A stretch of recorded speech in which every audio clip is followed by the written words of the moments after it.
very distracting when Randy drums the intro song. Yeah, he's not allowed to do that anymore. No doing that anymore, Randy. Welcome back to the Mail-In Podcast. I'm your host, Brett at Merriman. Sitting in front of me, we have Sally DeFries back in the building. What is up, Sally? Just buying a cardigan on Amazon. Just hit buy. Oh, for right you before. or for Fritz? For me. Oh. I didn't even think about getting Fritz one. Is Fritz in the cardi game yet? He's not a cardigan guy, but he does have like 8 cable knit sweaters from Zara. As he should. But like only one opportunity to wear them. But I think that the weather is going to cool down significantly tonight. So. Okay. FMK, cardigans, Cardi B, or Cardamom? Like cardamom the spice? Yeah. Okay. I think you F Cardi B. Yeah. You It'll be an experience. Oh my goodness. You marry cardigans? Mm-hmm. And you kill Cardamom. Yeah, cardamom's a pretty good spice though. It's not like an everyday spice, but when you need it, It comes through in the clutch for you. it's really good in Dishoom chai tea. Dishoom? What does Dishoom mean? Dishoom is a restaurant in London Oh, okay. that's an Indian restaurant. Okay. Or I guess in Britain, but I think it started in London. And when you go, they like just give you unlimited hot chai tea. Like, Ooh. it's so good.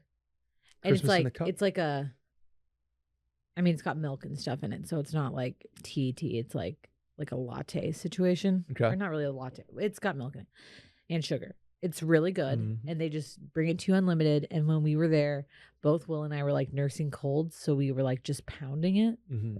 And you can find a recipe for it and you can make it at home, and it's certified slaps. It's so good. Damn. It's my go-to warm winter drink. Okay. I've never made it boozy. I'm sure you can. I'm sure you can throw Ooh. some whiskey in there. Whiskey or like Baileys or something rum, like that. maybe. Or Yeah. rum.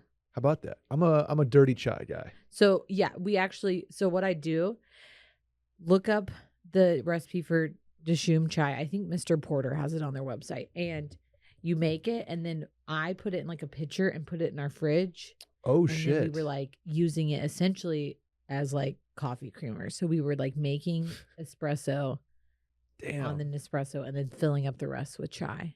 Oh, heck yes. It's so good. Will has, I don't want to say bragged, but Will has mentioned that I need to come over and try his Espresso Martini.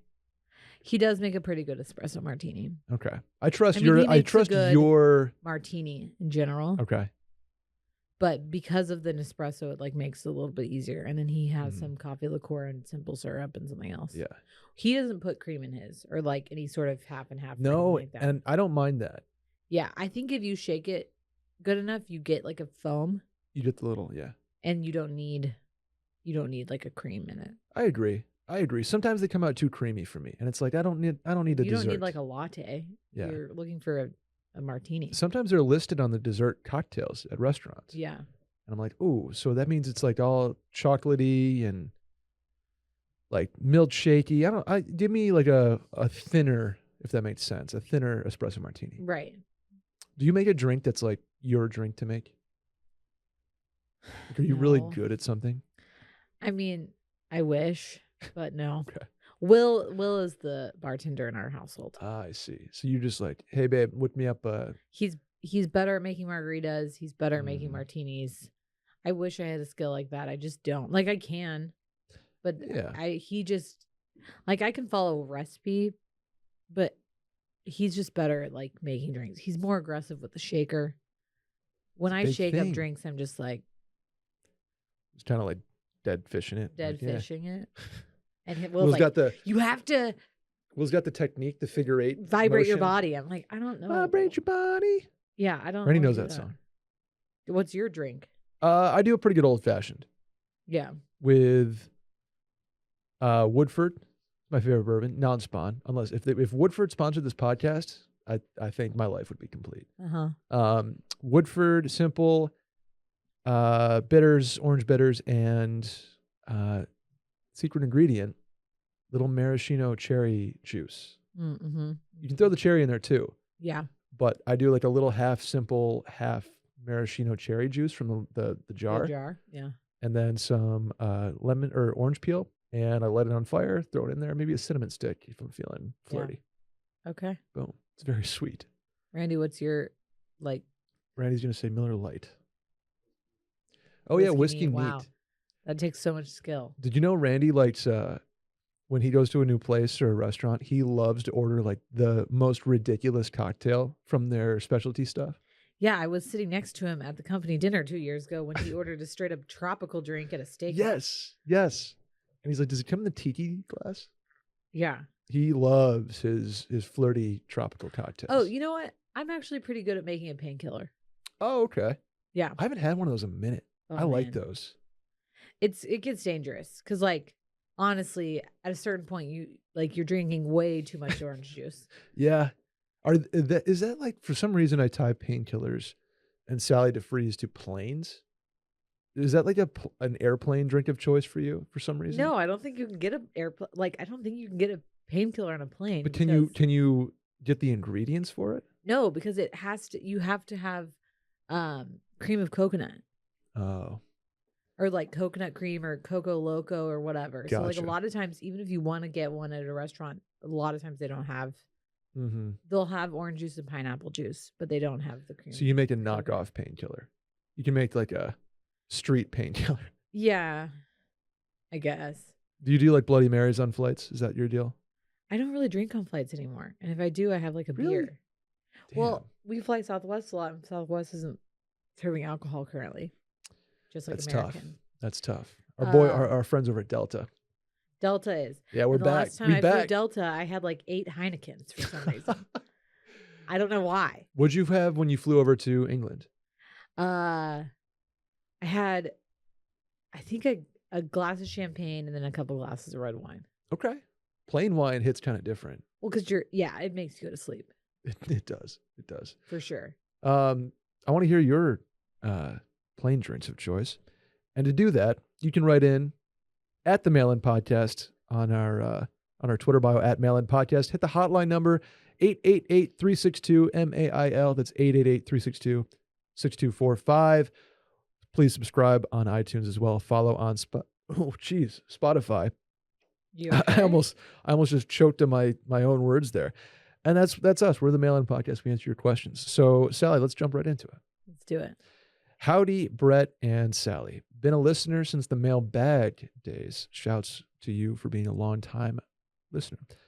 Jumping right into it. I'm having lady problems. For context, I'm 27, 6'4", former multi-sport college athlete. Ding. Good paying job that allows me to solo. He used solo as a verb. In the LA beach cities, come visit.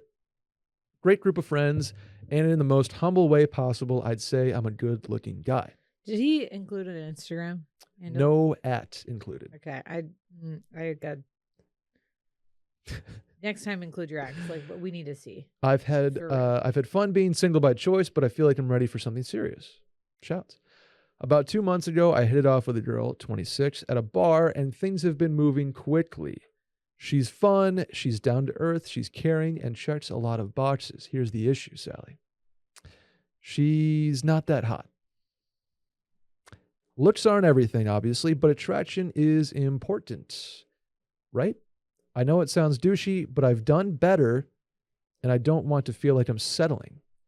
I haven't had a connection with someone like this in a while, and I thought that over time my emotions for her take over, and I'd look past it, but that hasn't happened yet. Am I being a shallow douche, or should I look past it? If not, how would I even go about ending things if nothing is wrong other than the attraction issue? Keep up the good work, and thanks in advance. Okay, next time you have to include your Instagram so I can like see. Okay. I need to be able to like verify that this guy actually is who he says he is. You know what I'm saying? Sure. Don't throw stones at glass houses type of thing. Okay, but I'm not gonna like doubt that he is attractive. Sure. Good looking dude, good paying job, good group of friends, LA scene. What are we thinking as far as your significant other being hot, in quotes?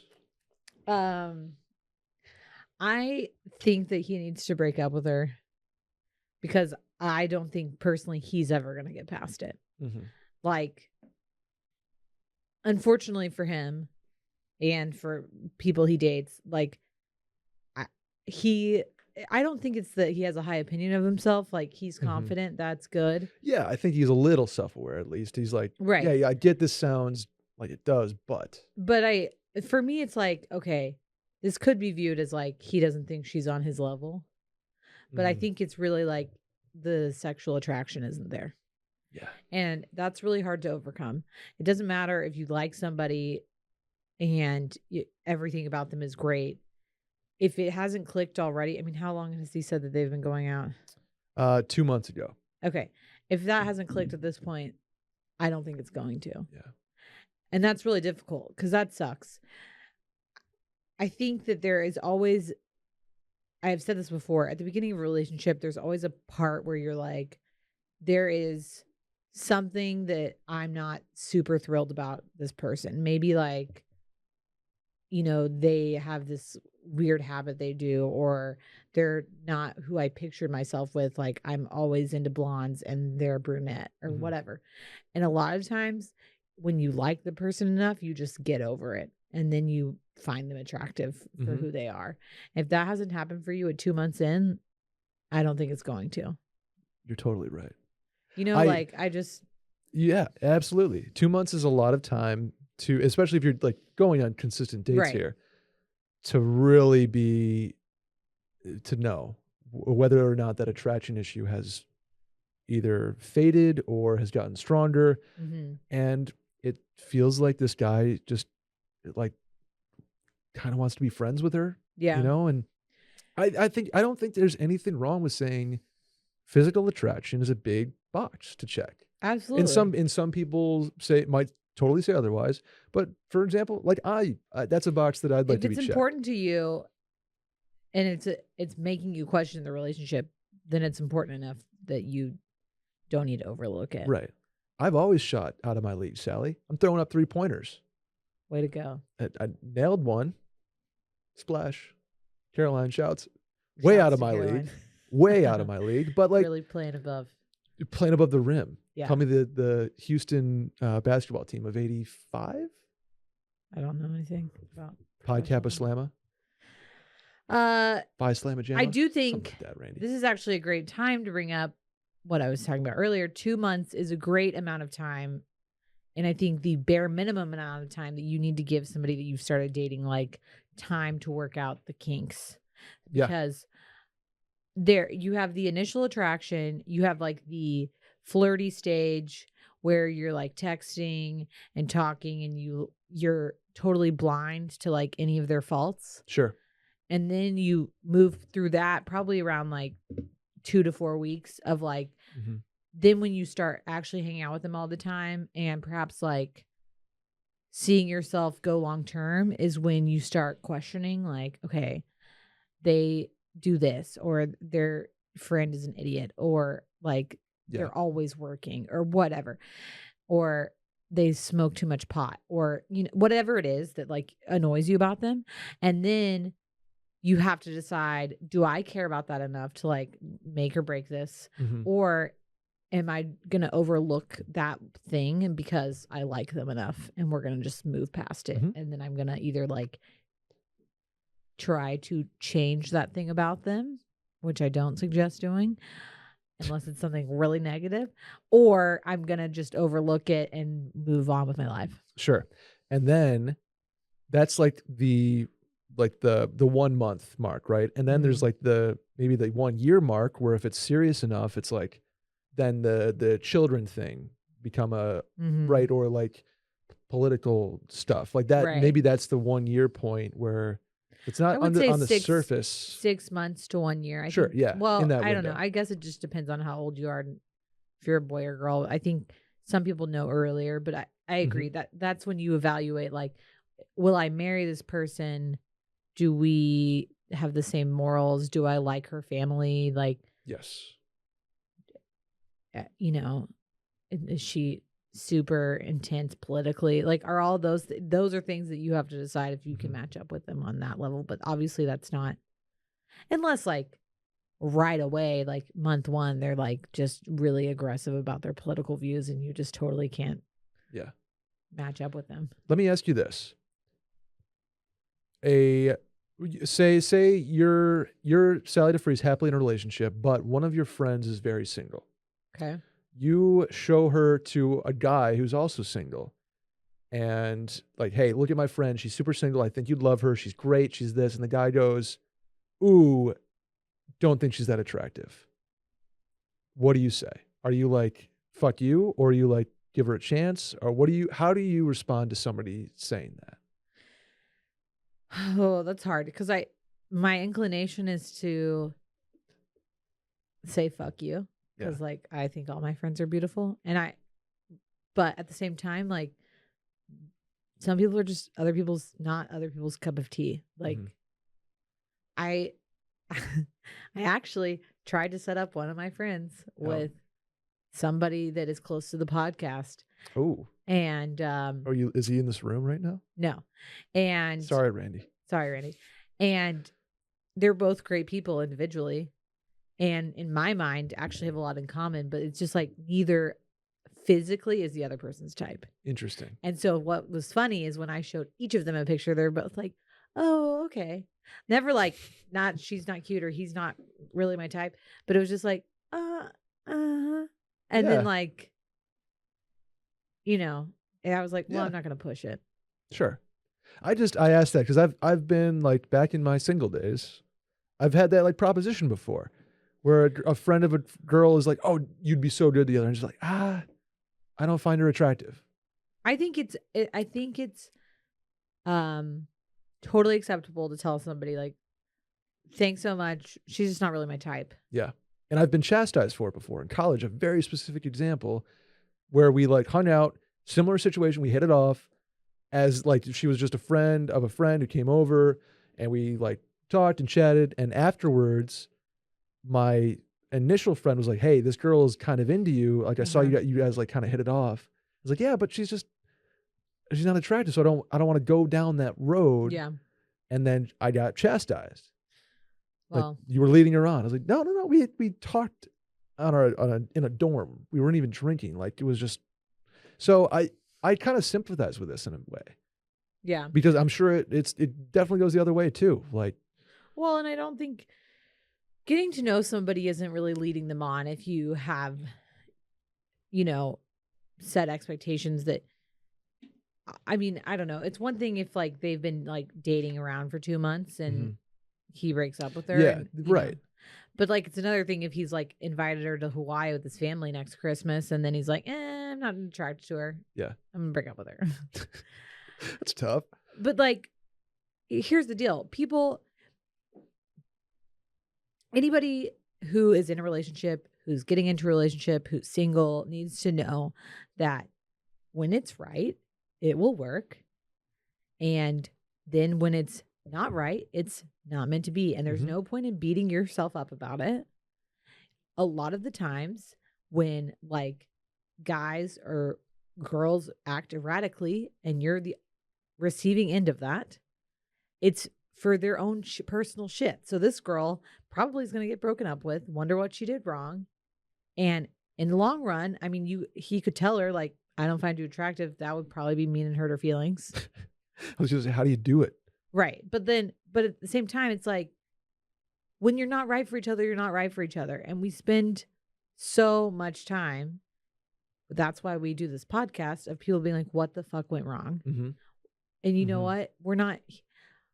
It's so much better to just not dwell in that and move on. Because if they didn't want you, then you don't want them. Boom. But don't Monday morning quarterback it. So much easier said than done, right? Like absolutely. Because if all of us were able to just move on like that, then no one would need advice ever. I mean, I luckily married somebody that we happened to hit it off and like fall in love at the same time. Smoking hot. And we're both smoking hot. Oh, I was saying Will's smoking hot. Yeah. But before Will were just a string of guys that like I liked and they just ghosted me or dumped me or I don't know. Tell me who. I'm You're gonna fuck. I'm gonna go whip up on them. Yeah, this is for But Sally then on the 10 same years vein ago. of like you ghosted them. I mean, like I it's know. just it sucks. This podcast can always be boiled down to communicate and just move on. But for this guy, No, you're not a shallow. really roundabout answer. You're not shallow. I do think if you're gonna break up with her, the sooner the better. I don't think that it's a good idea to tell her I'm not Attracted to you physically? correct. Because like if somebody has like a major personality flaw that you just like cannot get over, like, Mm-hmm. hey, we're like, I can't date you because you drink to the point of like being out of control. And Sure. I don't want to put myself in that situation. That's something that maybe you should tell them so that like they can work on themselves. Mm-hmm. If you're not physically attracted to somebody, she can't change. Like she can change some of the way she looks, but like she's gonna look the way she looks. Yeah. And you're attracted to it or not, right? Like, so I wouldn't tell somebody that's like an inherent part of their being. Yeah. I think I'm not going to be like, hey, I'm not attracted to redheads, Brett. Sorry. Like, or I hope no one would tell me that. You know what I'm saying? Yeah. Like, oh, okay, well, I guess I could dye my hair, but like, I'm always going to be a redhead. Right. So. Agreed. You can't change who you are physically. You can kind of like manipulate it a little bit. Nothing wrong Right. with that. If you have a thing about you that you're like, I just really want to change this, and you change it, more power to you. Whether it's cosmetic or weight or hair color, more power to you. But you are. Exactly. You know who's always attractive, Sally? Who? When I open my freezer door and I see a whole bunch of butcher box in there, oh, take my breath away. Cue the song. Do do do do do do do do do do do. Are you still going with the song? Do do do. Okay, do that. Do do do Okay, do Brett. do. Meal prepping is difficult, and ButcherBox makes it easy. ButcherBox is a subscription service that takes the guesswork out of finding high-quality meat. They source their meat from partners with the highest standards for quality. No more searching at the grocery store for 100% grass-fed beef, free-range organic chicken, wild-caught seafood, and more. Their sourcing decisions are made holistically, keeping the farmer, the planet, the animal, and your family in mind. I am rocking with ButcherBox meat like you can't even imagine, Sally. Pork, duh.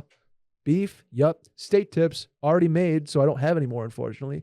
But yeah, I even have 2 Atlantic lobsters sitting in my freezer, ready to just be freaking buttered up and I'd love devoured. for you to invite me over for lobster night. I need like a better boiling setup than I do right this second, but it'll happen. It'll happen. And I'm rocking with shrimp. I'm rocking with bacon. ButcherBox has gotten me through the cold winters, so I don't have to go back to my caveman roots. ButcherBox did that for me. You know, no antibiotics or added hormones in their meat either. Every month, they ship a curated selection of high-quality meat right to your home with free shipping for the continental U.S. And each box contains between 8 to 14 pounds of meat, depending on the box you choose. That's enough for 24 individual meals. It's packed fresh and shipped frozen for convenience, so you can save time on your next grocery store trip. I was talking about the box earlier. Guess what? You can customize your own. It's easy. Either way, you get exactly what you want. For a limited time, ButcherBox is offering new members a great deal for 2022. Sign up at butcherbox.com/mailin, and you'll receive the ultimate New Year's bundle in your first box. This deal includes ground beef, chicken thighs, and pork butt. Hear that, Randy? More than 7 pounds of meat added to your first box for free. Get this New Year's bundle before it's gone by going to butcherbox.com/mailin. Want to do a voicemail, Sally? Yes. Hey, Brett and Sally, 22-year-old dude living in New York City. Shout out to the Gem Saloon. So my situation is I'm going to my first wedding in a couple of months where I will be the maid of honor for my sister. Never been to a wedding before, no idea what I need to do as a maid of honor. Help me so I don't screw this up. Thanks. Okay, Sally. The 22-year-old dude in New York shouts to the Gem Saloon who's going to be his sister's maid of honor. Never been to a wedding before. Couple questions here. One, as a dude who's the maid of honor for your sister, does that take like the dildo bachelorette party off the table? Yeah. Yes. Okay. I feel like those are sort of slipping out of style anyway. Yeah, it totally depends on how close. I mean, obviously he's close enough with his sister to be the maid of honor, man of honor, whatever you want to call it. Sure. That's kind of up to her. Like I think even if y'all are really close, if you want to do a trip and you be the only guy on it, I think it just kind of depends. I actually had a friend who did this. Yeah, Had her I brother. have too. Yep. And they did a bachelorette party without him, Oh, interesting. even though he was like the man of honor, Gotcha. whatever we called it. I forgot what you called it. But then he was like at all of the stuff. Yep. So before we go on, you said stuff. What are the maid of honor checklist is as follows. Maid of honor checklist is bachelorette party. Yep. Usually some sort of bridal shower. Okay. Or like being in contact. So probably like a mom will throw that, or maybe some other friends. It's always at somebody's aunt's house for some reason. Then like day before the wedding, like a bridal luncheon. Ooh, okay. Rehearsal dinner. That's usually like the Friday of the wedding. Rehearsal dinner, making a speech, or unless you're doing speeches at the wedding. Mm-hmm. And then day of wedding, getting ready together, holding the bouquet, all the You shit. have to the veil situation too, right? You have to adjust the dress and the veil as yes. when they get to the altar. Right. I know this is a lot more common, so I really just think it's up to you and your sister of what you want to do. So, first of all, as her brother, I think it totally depends on y'all's relationship. If you want to go on a girls' trip, possibly with other guys, I don't know what her wedding party looks like. That's definitely doable. I think that there's a lot of fun locations that you can go to that aren't like going to be super girly. Yeah. And so if you're going to do that, you're in charge of organizing it. So you really need to pull your sister, see where she wants to go, what weekends are available to her, who she wants to invite. Then you're in charge of sending out the email of where you're going to go, basically planning the whole thing, and then, paying for it and getting everyone else to pay you back. Yeah. Bachelorette party 101 in about 30 seconds. Then other things include probably helping her pick out bridesmaids' dresses. Again, that's a normal maid of honor duty. She may not want your input or care. Mm-hmm. And I think that, especially being a guy, it depends on how like much she wants another girl's input. Like if she does, then there's always the opportunity of like bringing in, if you'll have like, if she has a best friend being like, hey, Sarah, like want to come help me with some of this? Because she probably asked you, you're her brother, y'all are probably really close, but she probably does have like a best girlfriend. Mm-hmm. Yeah. I think that's lean on her best girlfriend or friends for some of the quote unquote girlier stuff. Right. And then take the reins on the stuff that you can crush. Bachelorette party, luncheons and bridal showers, etc. And your mom will help you with a lot of that too. Totally. But you're not like expected to like show up and surprise her with all this stuff. So ask her, like, what do you expect from me? What do you want to do for this, and this? Like, where would you like the bachelorette to be? What do you want to do for your bridal luncheon? How do you want to get ready? Do you want me to like get some champagne and we can like organize hair and makeup for everybody? And like, I'm going to just pretty much hang out and play bartender and like chill with y'all. Right. Like, you're just there to like be her assistant essentially. Mm-hmm. And it's okay to ask her what she wants. Like, I'm sure she'd prefer it. At some point she's going to be like, I don't know, just do it. Yeah. But you can get some sense of the direction she wants to go, whether she wants a lot of events or 2 main events or where she wants to go and why she wants to do this and that. So be involved with her input, helping you along the way. It doesn't have to be the whole world is on your shoulders to like do the perfect bachelorette party or the perfect, like be the perfect maid of honor. And I think the role of bridesmaid, maid of honor, best man, etc., has really evolved in the last probably few decades. Like think it really used to be I'm helping you with stuff, but because weddings have become so out of control is the wrong word, but like taken on a whole life of their own from like we went from like in the 90s people having like a bachelorette party like the night before the wedding. Literally, right? yeah.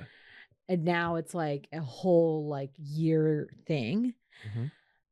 So you're not like just organizing like a dinner. You're like this person's go-to,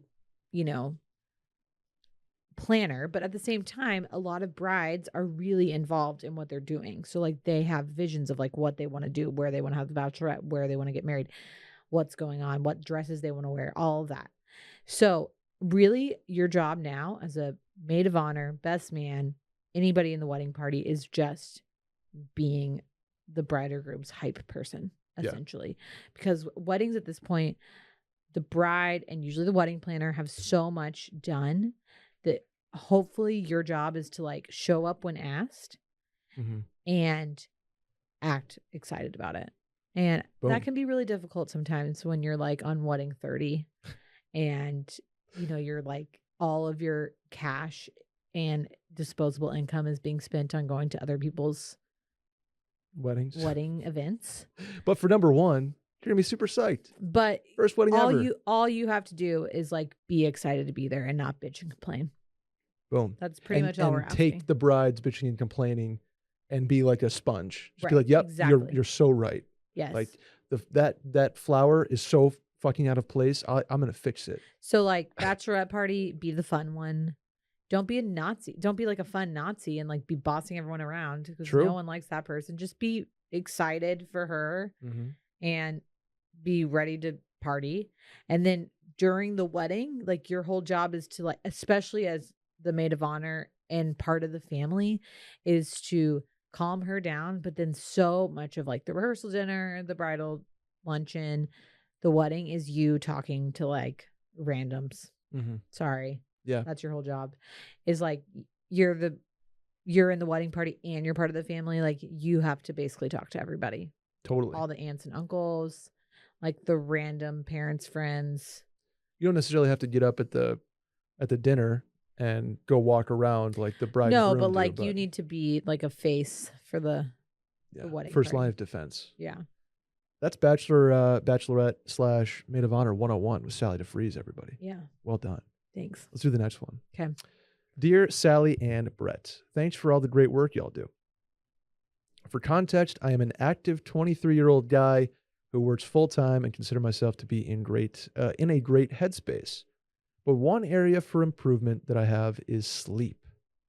I have difficulty both falling asleep and waking up. To fix this, I've tried CBD, putting my phone down at 9 p.m. to read, and going to sleep earlier. Still can drift off easily, and I usually roll out of bed with only enough time for a quick breakfast before rushing to work. Any tips for falling asleep, waking up, and establishing a better morning routine are appreciated. How's your sleep, Sally? First, how was your sleep pre-newborn child? I've always struggled with sleep. Really? So this question really hits home. How's your sleep? Good, especially when it comes to falling asleep and waking up in the morning. Problem, I'm a light sleeper. So I wake up to any noise. I wake up to any dream. I wake up to pee. I wake up a lot during the night. But going to sleep and waking up has never been much of an issue. So, yeah, I mean, everything about sleep has been a struggle for me at one point or another. He's got difficulty falling asleep and waking up. Okay. And there's a bunch of different ways to approach this. And it's just going to be trial and error of finding out what works for you. I can tell you what's worked in the past for me, and you can too. But like this guy's just going to have to try it out and see what works. Everybody's different. Everybody is different. I say this with the disclaimer, like sleep is so unbelievably important. And so I spend so much time thinking about sleep. I'm literally thinking about it right now. I'm like so excited to go to sleep tonight. I just I'm so excited to basically die for a night and then Yeah. wake up. The reason that we waited as long as we did to have a kid was my like holdout was because I was like, I don't want this to affect my sleep. Oh gosh. Like that's the full. I Will had other reasons, I'm sure, but like all I could think was like, Oh, no. I want to come home from work and nap uninterrupted. I want to go to sleep. I want to, never like I get sad when I'm thinking like ahead and I'm like, I know that I'm going to get not great sleep. Yeah. And I'm just like, damn it. Like we were in Mexico coming back from vacation and all I could think was we get home at 7:50 p.m. and I have to go to work the next day and like I'm just not going to get great sleep because I'm going to be like unpacking. And then you think about that. Yeah. And then you stress about it. Yeah, and that makes it worse. Okay. So let's start with the falling asleep thing. Okay. First of all, anybody and everybody, and I'm actually in the middle of reading it right now because this was kind of one of my New Year's resolutions is to work on this, is should read the book called Why We Sleep. Oh, okay. It is by, hold on one second. Let me find it. It is Why We Sleep, The New Science of Sleep and Dreams by Matthew Walker. Ooh. There's like so much research that goes into it. He talks about all facets of sleeping, like falling asleep, waking up, what to do if you're waking up in the middle of the night, all of those things. Need that part. Absolutely read it. Number 2, falling asleep. It sounds like he's doing the right thing. So he's like not having screen time beforehand. He's, putting his phone away. He's reading all of the things that most people are going to tell you to do. I'm going to actually compare this right now to like all that I know about newborn sleep, which has been a journey for us. Wow. Okay. But has also taught me a lot about how humans in general learn to sleep, stay asleep, things like that. So number 1, establish a bedtime routine. Okay. That's like, we're doing that with Fritz right now. Okay. We like give him a bath. Then we read to him, we put him in his little sleep sack, and then he goes to bed. Okay. It does not have to be long. It can be 10 minutes. Okay. But it's cueing your brain that it's time to shut down. And your brain eventually recognizes that. Correct. So, interesting. For most people, it would be like showering, doing like a skincare routine, like reading a little bit, and then laying down. Okay. So find something that works for you. There's also a lot of research that shows changes in temperature can help you fall asleep. So a lot of times going from like, some people swear by taking cold showers, although I think that really helps to wake you up versus like taking a warm shower. And then as your body starts cooling back down, helps you fall into sleep, things like that. So really finding something like that works for you. Obviously, no screen time. Okay. And getting your phone away from you, reading. But then I run into the thing of like where I start reading and then I like get into it and then I like I want to like stay awake and read. Gotcha. Okay. I find personally that meditating helps me fall asleep, like a specific sleep meditation. Like a guided, or you have your own sort of guided custom? Like literally the second we use Peloton ones because we like already are a member of Peloton, and I just have them all queued up. And we put one on. They start like doing the body scan thing, and I'm like passed out usually by minute 6 of 10. Okay. Other things that help: having your room be pitch black. So important, and this is actually more important for staying asleep, because any amount of light is cueing your brain to wake up. So if you sleep with the TV on, if you have some sort of night light, if the hall light is on, if you have random, like I went through and taped like all of the electronics with like black tape. Not all, I mean, I did at one point, not anymore. Okay. But in Fritz's room I did, because it's like anytime your brain starts seeing and you're already like you said, a light sleeper, and then you have some sort of source of light coming in, then it already tells your brain like, okay, it's time to wake up. That's definitely a problem behind that, because I leave my window shade black open. Out curtains. Wow. Okay. Get them on Target or Amazon. Literally black the shit out of your curtains. I'm not kidding. Like windows, if you need to foil them and look like you're like a meth lab, do that. Like, Mm-hmm. make your room dark.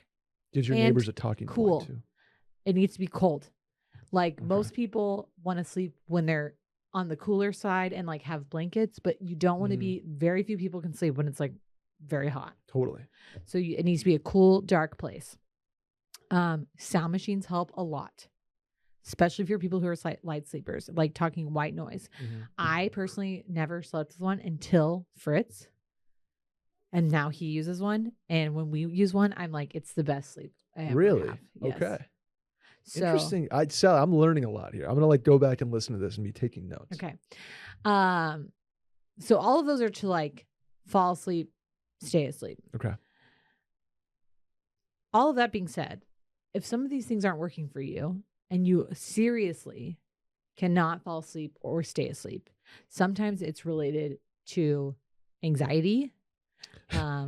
Sure is. Mine is pretty much always anxiety because like I'm sitting there thinking about all the shit I have to do the next day. Now as a mom, I sit there and worry like, is Fritz gonna wake up? What if I'm if I miss it and I like don't hear him? So you also have to address your mental health. And he said he's like in a good mindset. But if you're sitting there thinking about all the shit that you have to do the next day, you're not gonna enter a restful mode. Totally. Okay. So sometimes that needs to be addressed, in which a mental health professional or a doctor can help you, especially if you're trying all of these things. And especially if you read the book, Why We Sleep, and you can't sleep, I would suggest talking to a doctor. I myself have been on Ambien before when I worked night shift because I had to. Like I literally could not sleep at all. Yeah. But you also have to go to bed at like 7 a.m, Right. right? So it's just a weird. I would not suggest that for people. It's not a benign medication. Like literally, I was like hallucinating at certain points. Oh, okay. I mean, I loved Ambien. It was great. Don't get me wrong, but like should be prescribed and watched under medical direction. Got okay? it. Yep. Fair. Something that you can definitely try that I did when I was pregnant is Unisom. So I think for me, Benadryl, like I didn't have like the effects people report of like being hungover and stuff, but I had the old developed groggy hangover. like a quick tolerance to Benadryl, and Benadryl would make me fall asleep on night 1, and like night 3 didn't touch me. No way. Okay. Benadryl's a little hack. That's my hack. Right. Unisom, not the Benadryl kind. It's the doxylamine. I think I'm pronouncing that and right. that is non-habit forming. Right? Should be correct. Okay. I used when I just like could not, especially when I was pregnant. Okay.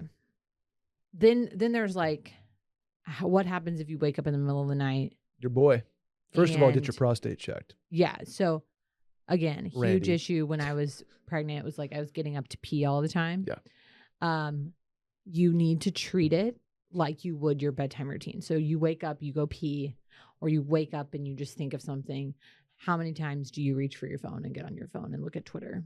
In the middle of the night? Yeah. Every time. Yeah. So if you're trying to go back to sleep, the worst thing, like our brains are like, okay, I'm going to mindlessly scroll something and then I'm going to fall asleep. That's what we think, but it's the absolute worst thing to do because you're putting blue light in front of your face. You're engaging your brain. So if you wake up, do not reach for your phone, even as tempting as it is.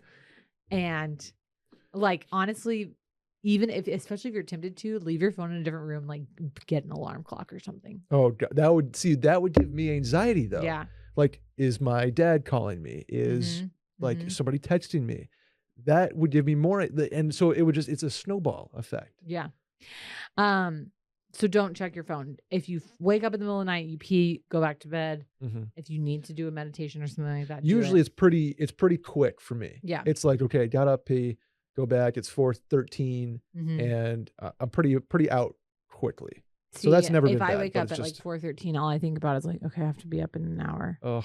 Okay, now it's 40 minutes. That happens. If it's an early like airport morning or something like that, and I wake up to pee, and it's 3:46, and I have a 5:15 wake up. It's like, oh, do I even want to go back to bed? Well, and so something that is common with newborns that I think is also pretty common in adults is your drive to sleep is the lowest between 4 and 6 a.m. So your body Interesting. is Okay. ready to sleep, right? Yeah. But when morning light starts peeking in, you Mhm. wake up because you have to pee. You wake up because you got an email and you got like a notification or whatever, and you wake up and it's between 4 and 6. It's the hardest for your body to go back to sleep Interesting. Okay. because you don't have the like sleep drive that you had at say 9 p.m. the night Mhm. before. So give yourself some grace there. As far as waking up, that's always been difficult for me. Like I've never been a morning person. Okay. And I have to be at work at like 6 a.m. So Oh my it blows. Sally. And I am not the person to Oh my like God. tell you how to have a morning routine because I literally like will wake up Uh-huh. and brush my teeth and put on scrubs and like leave my house. Oh man. It like kills me.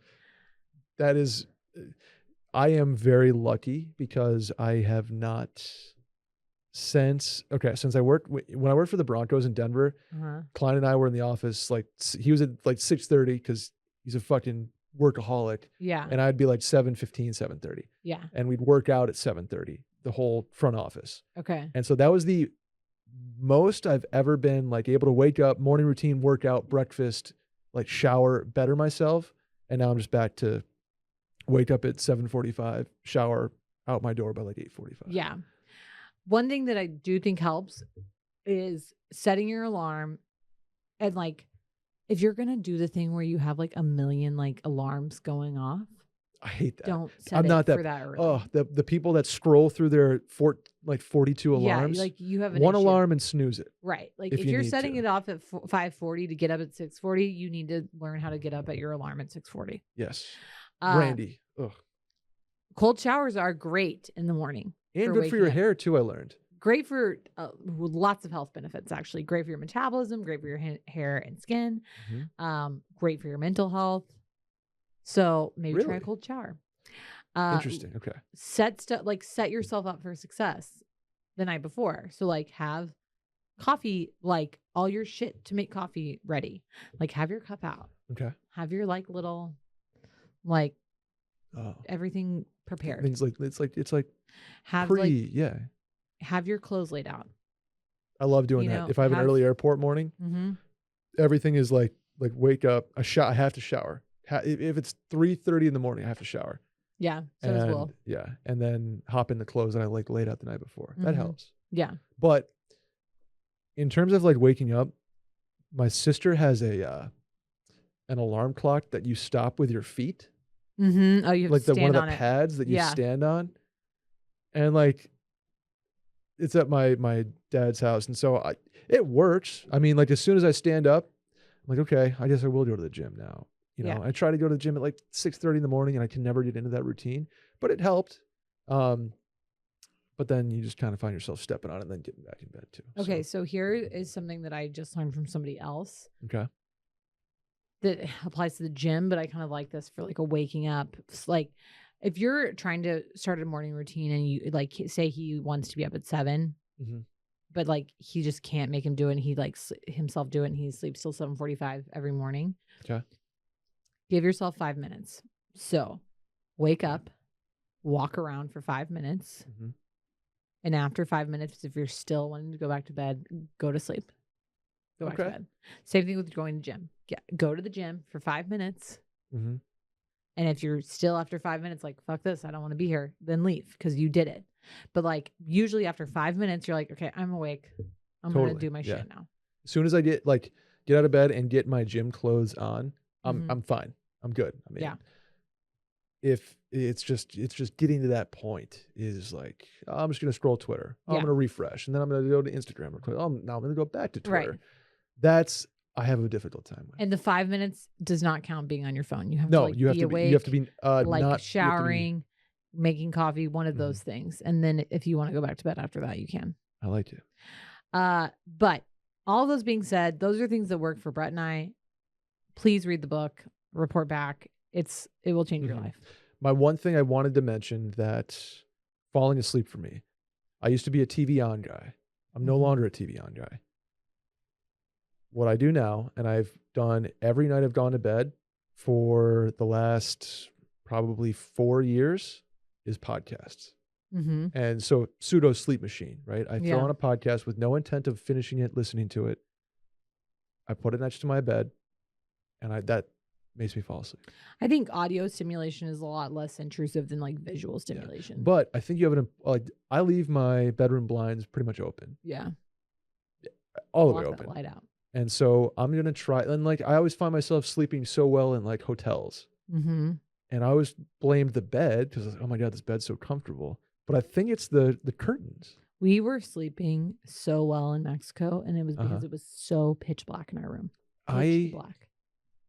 Okay. Mark my words, Sally. I'm going to try to pitch black my room. Okay. Report back to me next week. Yeah. Okay. Because I think like that's like light bulb moment for me. Like Yeah. I've just been like, oh yeah, and there's just lights and car lights, and I'm like, oh, that's fine. I'm lived in New York for 3 years. I'm used to that shit. No, dark it up. Okay. All right. Well, that was the sleep hour with Sally and Brett. I'll do the next one, Sally. Sure. All right. Hey, Brett, Sally, and or esteemed guest. I'm skipping one here, by the way, because we went long. Wondering if I can get your take on the definitions of terms used to describe dating relationships, pre-official relationships, the DTR talk. What is the DTR? Oh, define the relationship before established as boyfriend, girlfriend, to share a recent experience.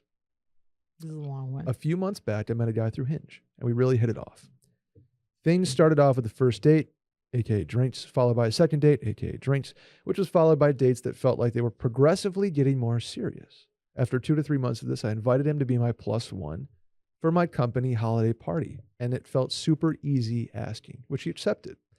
I felt great about how things were going until an interaction we had at said party. We started talking with a coworker I was friendly with, and I introduced her to the guy.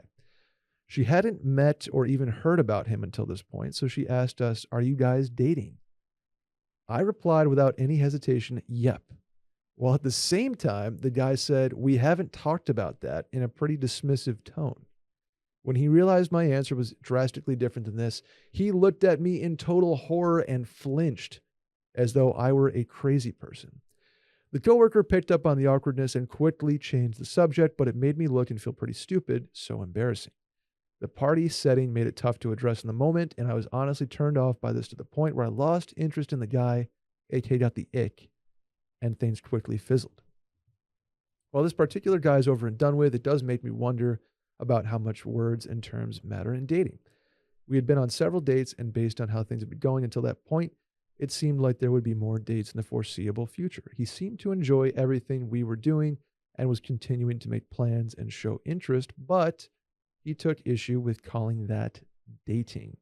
To me, quote, been on dates, unquote, and quote, continuing to go on dates, end quote, is dating. Had the coworker asked if he were my boyfriend, I would have said no, because to me, dating doesn't mean boyfriend, girlfriend yet. I hear a lot of people opt for terms like hanging out, and that's honestly a huge turnoff to me. Am I in the wrong or outside the norm for feeling this way?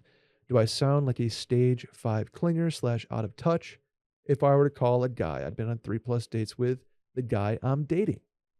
Also, on a personal experience level, Brett, what did you call Caroline? And Sally, what did you call Will in the time frame post first date but pre-established relationship? Appreciate any help you can give. Love the pod. Thanks. I think she's right. Okay. She is right. Someone you've been going on dates with for 2 months, I would say I was dating. I mean, yes, that is dating them, technically. By the definition of the word. But I think that it's more likely that in society, if you say that you're dating someone, people are going to associate that is your boyfriend or girlfriend. Correct. Absolutely 100%. And I understand where this girl's coming from completely. And I think, like, sorry that happened with that guy. But I also think that, is it worth getting hung up on a technicality? You know, like... Yeah. Like, I see. I don't know if this is like the hill to die on. Sure. I agree with you. Okay. And I think I've heard terms like situationship now, like we're something, We're not nothing. We're not boyfriend, girlfriend. We're something. I don't call that dating. Going out used to be like the 5th grade term. Like, oh, are you guys going out? Mm-hmm. And I always thought that was weird. I would never like that never equated to me. It's funny that like 5th graders are calling it going out because like they're literally not going They're out. not going They out can't- anywhere. they They're going to can't each leave their other's houses because they can't drive. right. Just like your tops, you're going over to play Spyro in their Yeah. basement and have like chocolate Will milk. you go out with me 7th grade? Yes, no, maybe. Sure, but like your mom's gonna have to drive us. So cool. What personal experience wise, I'll just quickly met Caroline like end of November via Hinge, was dating by the first week of January. So for that month, and a lot of like holiday stuff was there too, so it was a little different. But I would say I'm talking to somebody. Are you dating somebody? No. Are you boyfriend, girlfriend? No. I'm talking to somebody. I think that is a pretty common way to refer to it. I do hate that terminology. I like agree with her on all this, but unfortunately, we're not going to change how an entire society refers to like their terminology of dating. Right. And it's so new. Think of the last 20 years. Like, right. That's kind of why all this stuff is, because it used to be, going steady? Like, well, it's pretty ambiguous now. I think, I also, we always have this same conversation when people are like, if you're dating, does that make you exclusive? Like, are you dating multiple people? Mm-hmm. Yeah. And at what point, like, to me, like, if I'm exclusively dating someone, they are my boyfriend. Right. Right? Like, yes. So are y'all dating? And her answering yes. It's like, well, you're going on dates. I don't know. I totally see her point.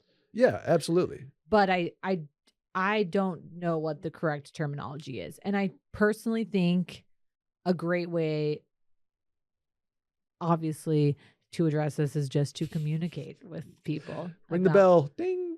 But, it's kind of weird. Like, if you're going on a first date, you're not like, okay, so what would you tell your friends, like, about us? Like, yeah. nothing, because it's date number 1. I feel maybe like I'm seeing this guy or seeing this girl.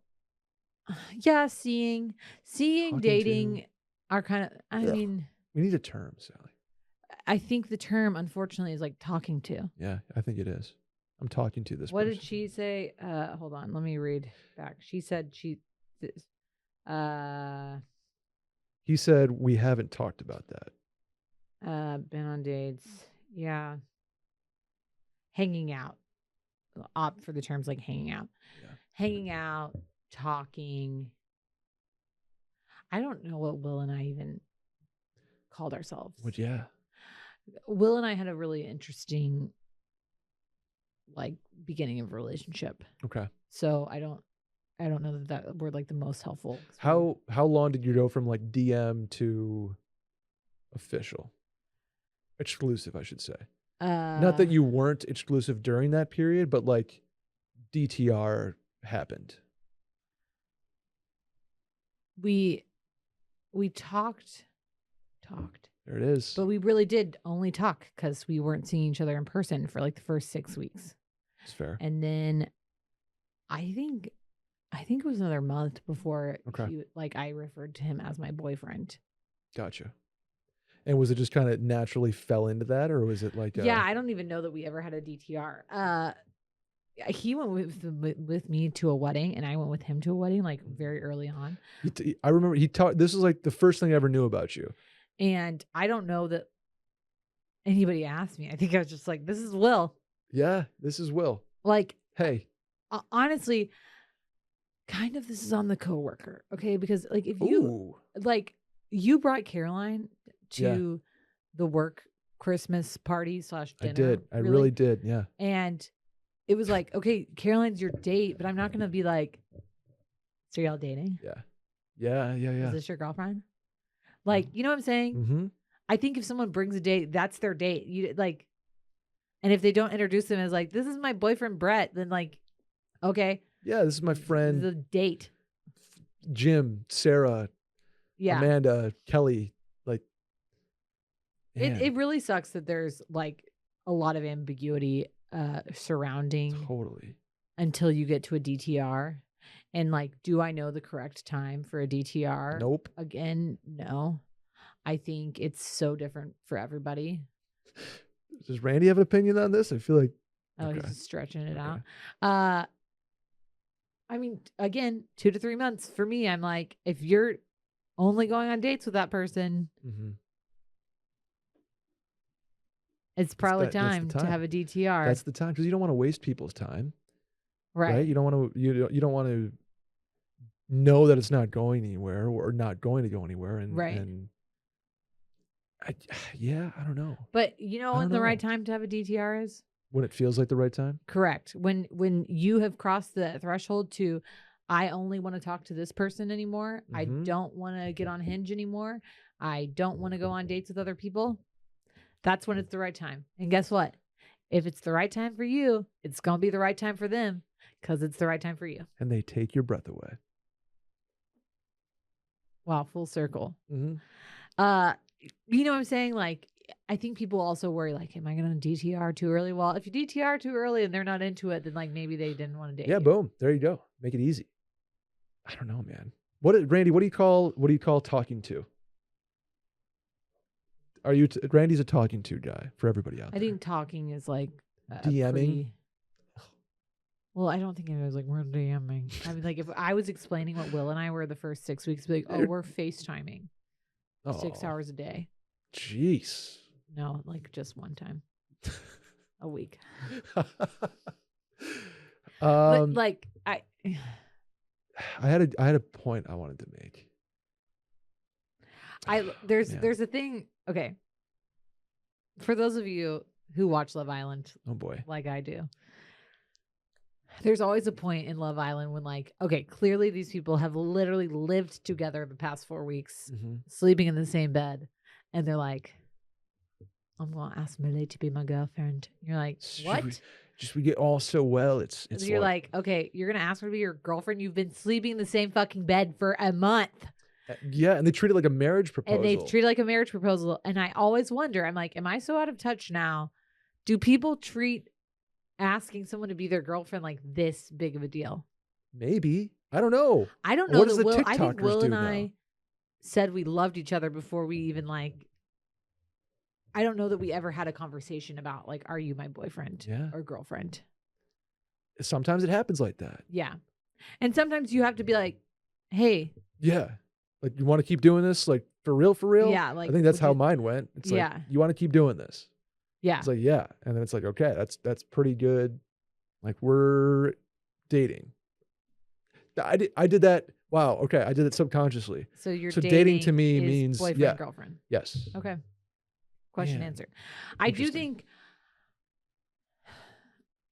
it's easy to get caught up in the technicality, and please do not let this affect your future relationships. I do think, rightfully so, the way that guy reacted, like, yeah, get the ick. That guy's kind of an asshole. Like, especially if y'all both realizing like you're in totally different places, and then your immediate reaction is like, not into it anymore. That's probably the right feeling. Yeah, that's a little like, ooh, the honeymoon effect wore off a little bit there. It's like, ooh, okay. Yeah. So, but at the same time, like, you can't let somebody's way of like referring to talking, dating, hanging out totally like affect how you feel. Don't trip over the even though I do agree with her. Talk. Although you do not. Yeah, I don't. But it's not like I'm super anti. Right. It's just I think the technicality is tripping you up versus the literal definition. Right. Good stuff there. We could do a whole podcast on sleep. We could do a whole podcast. I would love to like see what other people say. Yeah. What do you call? Let's see if we can get a term out of this that we can make it cool. Message us if you have like a something that's not talking. The period between first contact and DTR. official and DTR. Yeah. We're official. We're Facebook. It used to be Facebook. Yeah. Man, no, that's gone. That's not gone. I mean, who's like Facebook official? No. Oh, this is what now perfect. Facebook owns Instagram, Have you heard the term like soft launching your significant other on Instagram? No. That's like when you put your story up and there's like their hand is visible, or like a girl puts a story up and very clearly it's like a male forearm at dinner, and like that's soft launching your boyfriend or girlfriend. I kind of love it. I'm like, what in the world? I would totally do this. You would as, like, totally a soft 22-year-old. launch. I would Yes. be like, oh look, Guess what? guy's thumb Yes, in they this do. corner of my photo. Right, Sally, they do this. That's like the cool way to announce that you're dating someone. I'm gonna like soft launch the next time I have a kid and just like not tell anybody. And Yeah. just like there's like a baby hand in the picture. Or like there's just a glimpse of like a pregnancy kind of deal. Mhm. Yeah. Soft launching. I'm gonna soft Before launch. the hard launch, which is like, here's the gram, here's the post, where it's The like very grid. clearly a tagged individual. Yeah. The soft launch is a non-tagged significant other of the Soft opposite or opening. same sex. Yes. Okay. It's a soft opening for the grand opening. Wow. Great. Think we nailed that. Sally, do you have any shower thoughts before we get out of here? No, do you? Just really quick, as we were on sleep, I Uh-huh. watched a YouTube video on dreams literally last night. Okay. Like newest dream info, because I'm very curious about dreams and if they tell the future, Mm-hmm. which they don't, but like, you know, people used to think that, right? Okay. And they say not only do dreams like prepare you for real world situations, they also are manifestations of your subconscious. They are your like wants, desires, etc., manifested in your brain. So it's like a mixture of everything. People are like, "Oh, it's preparing you to run away from a tiger." It's like, yeah, Mhm. kind of. Like there's some evidence to that, but it seems to be right now that dreams are just like any answer you could give. It's like, yeah, that's kind of part of it. Do you have any recurring dreams? High school sports. I have the same recurring dream where I'm running from something, but I literally cannot run. Yeah. Oh yeah. I've had I'm not fast enough to run, or like my legs are just. Like my legs don't Yeah. move. Yeah. No, I've always had very mundane dreams. Like I'd go get ice cream and walk back to my front door. It's like, oh, sick, dude. I really prepped you for Do you survival. ever have dreams that like Caroline cheated on you or something and you wake up pissed at her? No, I've gotten. She's been mad at me for cheating on her in my dreams, though. Yeah, Will wakes up and he's like, "You were mean to me last night in the dream." I'm like, "Okay, well, I'm not mean to you in real life." Like, Yeah. No, I always have like, I think it's because like some high school sports, not shit happened to me, but like I didn't fulfill my high school sports goals like I wanted to. mm-hmm. And so I always had dreams of like going back to like being on the mound pitching or playing quarterback. Yeah. And so I think that's just like a manifestation of me not fulfilling my high school sports goals. Just really somber note to end the podcast. Yeah. here, but- Actually, I don't have a shower thought, but I am going to solicit some advice Okay. from our listeners. I have the shittiest nail game on the planet. Ooh. My nail beds suck. To Yikes. steal a line from Mean Girls. My cuticles, dry as fuck. My nails, brittle. They break. The only time my nails have like looked amazing was when I was like in pregnancy and like pounding prenatals, and just like my hair and nails were really like god tier. Are you doing biotin? I'm on Ritual. Oh. You gotta get on a biotin supplement, dog. No, They'll have I'm your on the- nails. I had to cut my nails like every day when I was on that No, stuff. I've tried it all. I need people to tell me, what cuticle oil do you recommend? And is there anything that you use that makes your nails like tough? I need you to slide into my DMs, please. Okay. I need dream advice and Sally needs nail bed advice. Because like my cuticle game is so weak. And man, my I don't nails know. are so not strong. I don't know what I can do for you there. Your boy is rocking. They're terrible. I'm We're so from sorry. a real piss poor nail family over here. Will's got Really? terrible nails too. He does he bite his nails though? Yeah. Okay. Yeah. It's not good. Good. Randy, thank you for the ones and twos. Sally, thank you. Where can the people find you? Sally DeFries on Instagram and Twitter. Please subscribe, rate 5 stars, review, tell a friend about the podcast. Hit the hotline number, leave a voicemail. 888-362-MAIL. That's 888-362-6245. Or you can write in at the link in the Twitter bio at Mail In Podcast. Thank you, Sally. I am Brett Merriman at Schmerriman. maybe, are you around next week? Uh-huh. Maybe we'll try to get a female in going. I know we got to get the girls back, but The girls' room.